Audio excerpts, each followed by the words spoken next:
नमस्कार। अंतर्राष्ट्रीय खबरों के हमारे इस खास कार्यक्रम में आपका स्वागत है। मैं हूं चंद्रशेखर जोशी। इस कार्यक्रम में हम आपको इस वक्त की बड़ी अंतर्राष्ट्रीय खबरें बताते हैं, साथ ही दो बड़ी खबरों पर अपने विशेषज्ञ मेहमान के साथ चर्चा भी करते हैं। आज हम थाईलैंड और कंबोडिया के बीच युद्ध विराम वार्ता के ताज़ा अपडेट और अमेरिका यूरोपीय संघ ट्रेड डील पर वार्ता करेंगे। कार्यक्रम के अंत में कुछ और महत्वपूर्ण अंतर्राष्ट्रीय खबरें आपको बताएंगे, लेकिन आइए सबसे पहले आपको दिखाते हैं इस वक्त की अंतर्राष्ट्रीय हेडलाइंस। 5 दिनों के खूनी संघर्ष के बाद थमी तोपें, थाईलैंड और कंबोडिया युद्ध विराम पर सहमत। अमेरिका और चीनी दूत की मौजूदगी में मलेशिया ने की मध्यस्थता। बिना शर्त युद्ध विराम आज मध्य रात्रि से होगा लागू।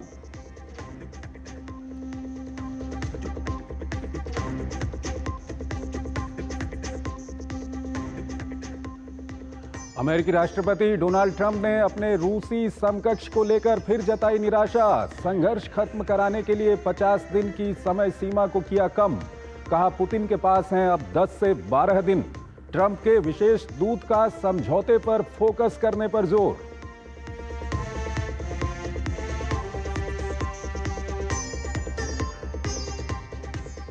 गाजा के कुछ हिस्सों में इजराइल हर दिन 10 घंटे के लिए रोकेगा सैन्य अभियान। मानवीय सहायता के लिए गलियारे की घोषणा।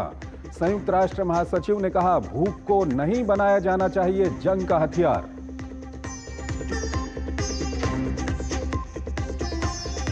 ईरान में मौत की सजा को लेकर यूएन के मानवाधिकार संगठन ने जताई चिंता। तेहरान से मृत्युदंड खत्म करने की अपील। पिछले 6 महीने में कम से कम 612 लोगों को दी जा चुकी है फांसी।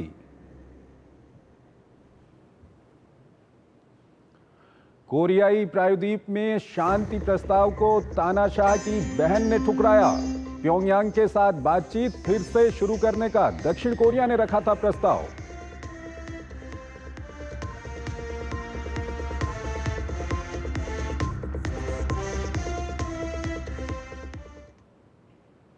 और आइए पहली खबर की ओर आपको लिए चलते हैं। भारत के पड़ोस से एक अच्छी खबर है। मलेशिया में बातचीत के बाद थाईलैंड और कंबोडिया युद्ध विराम के लिए सहमत हो गए हैं। आज रात से दोनों देशों की सीमा पर पिछले कुछ दिनों से छिड़ा सैन्य संघर्ष खत्म हो जाएगा। आइए आपको एक रिपोर्ट के जरिए बताते हैं कि किस तरह से यह युद्ध विराम लागू होगा और युद्ध विराम के लिए पर्दे के पीछे किन शक्तियों ने प्रमुख भूमिका निभाई। ये रिपोर्ट देखिए। सीमा पर आग उगलते हथियारों से नुकसान का बढ़ता दायरा और अंतर्राष्ट्रीय बिरादरी का तेज होता दबाव दोनों देशों थाईलैंड और कंबोडिया को झुकाने के लिए पर्याप्त था। आसियान देशों के अध्यक्ष मलेशिया ने मध्यस्थता का मंच मुहैया कराया तो रविवार को दोनों देश युद्ध विराम पर सहमत हो गए। लेकिन इस पर औपचारिक मुहर लगाने के लिए थाईलैंड और कंबोडिया के प्रधानमंत्री मलेशिया की राजधानी कुआलालंपुर में मिले, जहां दोनों नेताओं ने सोमवार की आधी रात से बिना शर्त संघर्ष विराम लागू करने पर सहमति जताई। मलेशिया के प्रधानमंत्री अनवर इब्राहिम ने इसे तनाव कम करने और शांति सुरक्षा की दिशा में पहला बड़ा कदम बताया। थाईलैंड और कंबोडिया तत्काल और बिना शर्त युद्ध विराम पर सहमत हो गए हैं। युद्ध विराम लागू होने के अगले दिन मंगलवार की सुबह 7 बजे सैन्य कमांडरों के बीच अनौपचारिक बैठक होगी। इसके बाद 4 अगस्त को आसियान के अध्यक्ष की अगुवाई में रक्षा अताशे की एक बैठक होगी। कंबोडिया के प्रधानमंत्री हुन मानेट ने बातचीत को काफी सकारात्मक बताते हुए लड़ाई के तुरंत बंद होने की उम्मीद जताई। उन्होंने संघर्ष के दौरान दोनों तरफ से 3 लाख लोगों के विस्थापित होने की बात कही। साथ ही उन्होंने मध्यस्थता के लिए प्रधानमंत्री अनवर इब्राहिम, अमेरिकी राष्ट्रपति डोनाल्ड ट्रंप और चीनी नेतृत्व का आभार व्यक्त किया। वहीं थाईलैंड के कार्यवाहक प्रधानमंत्री फुमथम विचयाचाई ने कहा कि बातचीत अच्छी रही और वो शांति को लेकर प्रतिबद्ध हैं। दक्षिण पूर्व एशिया के 2 पड़ोसियों के बीच पिछले 5 दिनों से जारी खूनी संघर्ष को खत्म कराने के लिए कुआलालंपुर में हुई बैठक में अमेरिका और चीन के राजदूत भी मौजूद रहे। पिछले दिनों अमेरिकी राष्ट्रपति डोनाल्ड ट्रंप ने युद्ध न रुकने पर दोनों देशों के साथ किसी तरह के व्यापार समझौता नहीं करने की धमकी दी थी। दरअसल एक शिव मंदिर को लेकर थाईलैंड और कंबोडिया के बीच दशकों से जारी विवाद बुधवार को एक बार फिर भड़क उठा था। 25 जुलाई को थाईलैंड ने कंबोडिया पर अपने सैन्य ठिकानों पर हमला करने का आरोप लगाया। थाईलैंड ने इसके बाद F-16 से अटैक शुरू कर दिया। 5 दिन की लड़ाई में 33 लोगों की जान चली गई। मामले की गंभीरता को देखते हुए सुरक्षा परिषद की बैठक में दोनों पक्षों से गोलीबारी को तत्काल प्रभाव से रोकने की मांग की गई। थाईलैंड और कंबोडिया के बीच करीब 800 किलोमीटर की सीमा है। इसी सीमा पर एक शिव मंदिर स्थित है। थाईलैंड और कंबोडिया दोनों का दावा इस मंदिर पर है। फ्रांस के कब्जे के दौरान कंबोडिया की सीमा तय की गई। नए नक्शे में प्रीह विहार मंदिर को कंबोडिया का हिस्सा बताया गया, लेकिन थाईलैंड ने कभी इसे स्वीकार नहीं किया। मामला अंतर्राष्ट्रीय अदालत पहुंचा, जहां से कंबोडिया के पक्ष में फैसला आया। बावजूद इसके दोनों पक्ष मंदिर को लेकर अक्सर आमने सामने आ जाते हैं। ताजा विवाद भी इसी मंदिर से जुड़ा हुआ है। और इस खबर पर ज्यादा बात करने के लिए हमारे साथ जुड़ रहे हैं संजय भारद्वाज, SIS JNU से। उनसे हम बातचीत करेंगे। संजय जी, बहुत बहुत स्वागत है आपका हमारे इस कार्यक्रम में। संजय जी, पहला सवाल जो आपके सामने रखना चाहेंगे, एक अच्छी खबर आई है, भारत के पड़ोस से ये खबर है, अब युद्ध विराम वहां पर लागू हो जाएगा आज रात से। क्या कुछ आपकी पहली प्रतिक्रिया? देखिए, निश्चित रूप से जब आपने भारत के लिए एक अच्छी खबर मानी, तो निश्चित रूप से भारत जो अपनी कनेक्ट एशिया पॉलिसी है, जिसमें एक्ट ईस्ट पॉलिसी के माध्यम से दक्षिणी पूर्वी एशियाई देशों के साथ जो जुड़ने का काफ़ी समय से प्रयास कर रहा है, और जो हमारा एक try Nations road connectivity project जो इंडिया, म्यांमार और थाईलैंड से जुड़ा हुआ है, और हम उसको चाह रहे हैं कि आगे कंबोडिया, लाओस होते हुए वो वियतनाम तक कनेक्ट हो। तो वो अगर इस तरीके के किसी तरीके का सिविल अनरेस्ट होता है इस क्षेत्र में, जो पिछले कुछ दिनों से थाईलैंड और कंबोडिया के बीच में एक शिव मंदिर को लेके चल रहा था, ये बेसिकली एक एमराल्ड ऑफ ट्रायंगल है, जहाँ पे बहुत सारे क्लस्टर ऑफ टेम्पल्स हैं। और इस टेम्पल्स में जब से फ्रेंच कॉलोनियल रेजीम वहाँ पे था, तब ये टेम्पल कंबोडिया के पास था, लेकिन थाईलैंड इसको एक्सेप्ट नहीं कर रहा था। और ये अंतर्राष्ट्रीय न्यायालय में भी ये मुद्दा गया, और 2 बार अंतर्राष्ट्रीय न्यायालय ने कंबोडिया के पक्ष में इसका निर्णय दिया था, लेकिन उस बात को नहीं मान रहे थे, और इसीलिए इसमें झड़प हो रही थी। इस बार तो लगभग 3 दर्जन के लगभग कैजुअलिटीज हुई, और इतने बड़े मात्रा पे एक दूसरे पे अटैक हुआ। लेकिन अब सीजफायर हो गया, अनकंडीशनल सीजफायर हो गया, लेकिन क्या ये सीजफायर दबाव में हुआ है, एक बहुत बड़ा सवाल है। क्योंकि जिस तरीके से ट्रंप साहब ने कहा कि अगर आपने सीजफायर नहीं किया तो हम आपके साथ में ट्रेड डील नहीं करेंगे, जो जिस तरीके के ट्रेड रिजीम संजय जी, यहीं पर आपसे मैं सवाल पूछना चाहूंगा। इसमें अमेरिका एक पहलू जरूर है, लेकिन जो आज सीज फायर की बातचीत हुई है उसमें मलेशिया ने बहुत महत्वपूर्ण भूमिका निभाई है आसियान के अध्यक्ष के तौर पे। चीन के रिप्रेजेंटेटिव भी वहां पर मौजूद थे, US के रिप्रेजेंटेटिव भी वहां पर मौजूद थे। तो इन तीनों की भूमिका को लेकर के क्या कुछ कहेंगे? देखिए, इसमें चंद्रशेखर जी 2-3 बातें बहुत महत्वपूर्ण है। पहली बात की देखिए, जो आसियान का कॉन्सेप्ट है, ये कोल्ड वार का कॉन्सेप्ट है, और ये अमेरिकन्स ने एक कल्चरल कम्युनिटी को एक इकोनॉमिक कम्युनिटी में कन्वर्ट करने का पूरा प्रयास किया। अमेरिका चाहता है कि जो दक्षिणी पूर्वी एशियाई देश हैं, जो आसियान देश है, वो किसी भी तरीके के फ्रेगमेंटेशन नहीं हो, एकजुट होकर एक यूनिट के रूप में रहे। लेकिन चीन पिछले कुछ वर्षों से प्रयास हो रहा है कि उनको अलग थलग, उनको तोड़ने का प्रयास करा। जिस तरीके से म्यांमार को अलग कर दिया, आसियान के समिट तक नहीं बुलाया गया, वही चीन कोशिश कर रहा है कि थाईलैंड और कंबोडिया के बीच में भी फ्रिक्शंस इंटरनल क्रिएट करने का। क्योंकि चीन का बहुत बड़ा प्रभाव है इन दक्षिणी पूर्वी एशियाई में, चाहे वो आर्थिक प्रभाव हो, और आज के दिन जिस तरीके से चीनी माइग्रेंट्स वहां पे है, तो वो नहीं चाहते कि इनमें एक तरीके से एकजुटता हो, यानी कि फूट डालो और राज करो वाली नीति के वो माध्यम से घुसना चाहते हैं। अमेरिका चाहता है कि इन देशों में एकजुटता रहे, और जो अमेरिका का जो इंडो पैसिफिक स्ट्रेटेजी है उसको ये एंडोर्स करे, उसको मजबूती से लागू करे। और ये बात दक्षिणी पूर्वी एशियाई समझते भी है, एकजुट होके चीन का जो विस्तारवादी रवैया है साउथ चाइना सी में, उसके खिलाफ भी खड़े हुए, चाहे वो फिलीपींस की बात हो, चाहे वो वियतनाम की बात हो, थाईलैंड, सारे ही कंट्रीज। और इसीलिए ट्रंप ने इस बात को कहा कि नहीं, आप अपने यहाँ फूट मत डालिए, आप आपस में लड़िए मत, और अगर आप ये नहीं मानेंगे तो जो हमने 35% आप पे टैरिफ लगाया है, उस रिजीम को और मजबूत करेंगे, हम आपके साथ कोई ट्रेड डील नहीं करेंगे। और मुझे लगता है एक दबाव बना है कि यहाँ पर इनके बीच में सीज फायर हुआ है। निश्चित रूप से ठीक है संजय जी, वहाँ पर युद्ध विराम हो गया है। एक भारत के लिए भी अच्छी खबर है, क्योंकि इस इलाके की अगर हम बात करें तो न सिर्फ थाईलैंड, कंबोडिया, बल्कि लाओस भी इसमें कहीं न कहीं इन्वॉल्व हो सकता था, क्योंकि जिस इलाके को लेकर के ये विवाद है वो विवाद काफी गहरा सकता था। लेकिन एक अच्छी खबर है यहाँ पर। संजय जी, हमारे साथ बने रहिए आप। एक और महत्वपूर्ण खबर है, उस पर अभी हम आपसे बातचीत करेंगे, लेकिन एक छोटा सा ब्रेक लेते हैं यहाँ पर। जब जब भूख सताए MDH याद आए, सेहत और न्यूट्रिशन मिले, बॉडी क्या स्ट्रॉन्ग बने, थोड़ा खा के पेट भरे, डाइजेशन को ना दे धोखा, MDH सोयाबीन का चोखा। MDH सोयाबीन बढ़िया नगेट्स, सोया चूरा और सोया चाप। MDH सोयाबीन असली प्रोटीन। MDH। जब धरती चीर कर निकलता है लोहे का पत्थर और मिलता है मोंगिया के जोश से, फिर तपता है, पिघलता है और बनता है फौलाद। अब होता है सरिया सारी खूबियों के साथ। मोंगिया स्टील, मजबूत देश का मजबूत सरिया। 3 महीने में पैसे डबल। वाह, फास्ट और हाई रिटर्न्स भी। क्या स्कीम है? कल तो नहीं थी यहाँ। और कल होगा भी नहीं। तूने कभी 5 ओवर में डबल सेंचुरी मारी है? ऐसे स्कीम के बहकावे में आके हम धोखा खा सकते हैं। और RBI कहता है अपना पैसा सुरक्षित रखो और समझदारी से निवेश करो। अगर ज्यादा रिटर्न के पीछे भागोगे तो रिस्क भी उतना ही उठाओगे। और फास्ट रिटर्न से बच के। और फास्ट बॉलिंग से भी। RBI कहता है जानकार बनिए, सतर्क रहिए। जो लक्ष्य चुना था समझ आने लगा है। GLA यूनिवर्सिटी, उच्च लक्ष्य की निश्चित प्राप्ति। टाइम पे खा लेना और प्लीज बाइक धीरे चलाना जी। और ये तुम्हारी सेफ्टी के लिए। अरे एक बात तो रह गई। LIC? ये हमारी सेफ्टी के लिए। दिल की सुनो, LIC चुनो। LIC हर पल आपके साथ। ग्रेजुटी का चेक है, बस इन पैसों को हम कहीं इन्वेस्ट कर दें और रेगुलर इनकम भी आती रहे।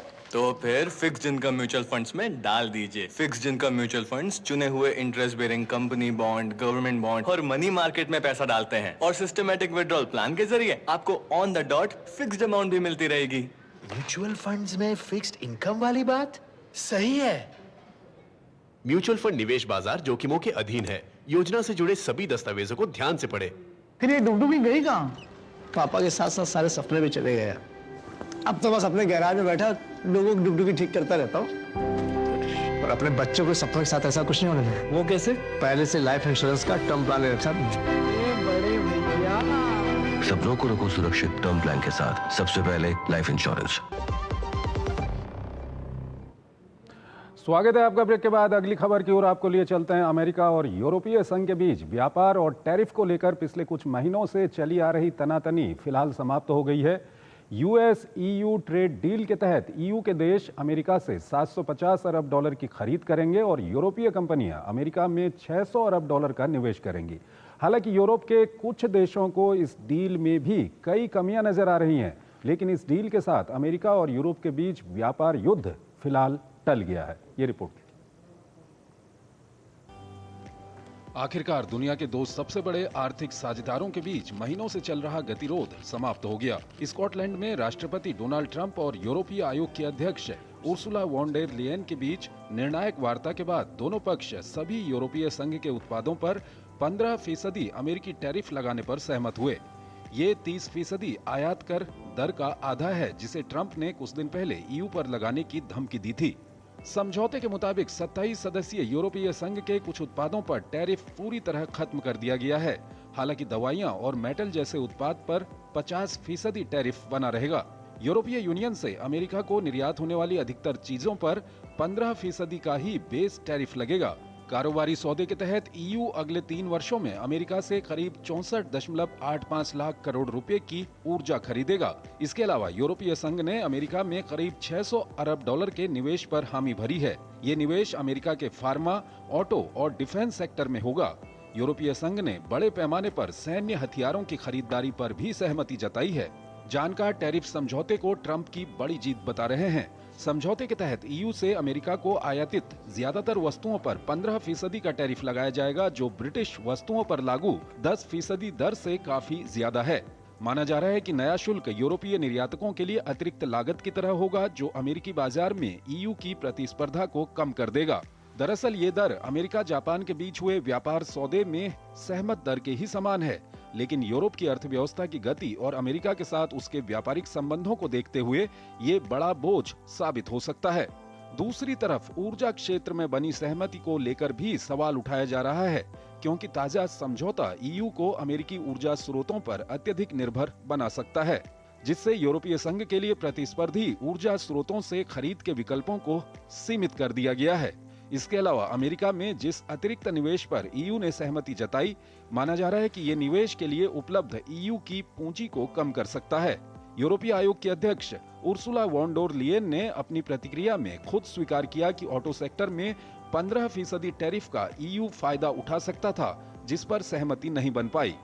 स्कॉटलैंड की 5 दिवसीय यात्रा पर आए ट्रंप ने टैरिफ पर बनी सहमति को सभी के लिए एक अच्छा समझौता करार देते हुए एक दूसरे को और करीब लाने वाला बताया, तो वॉन डर लियेन ने भी कठिन बातचीत के बाद इसे एक बड़ा समझौता बताया।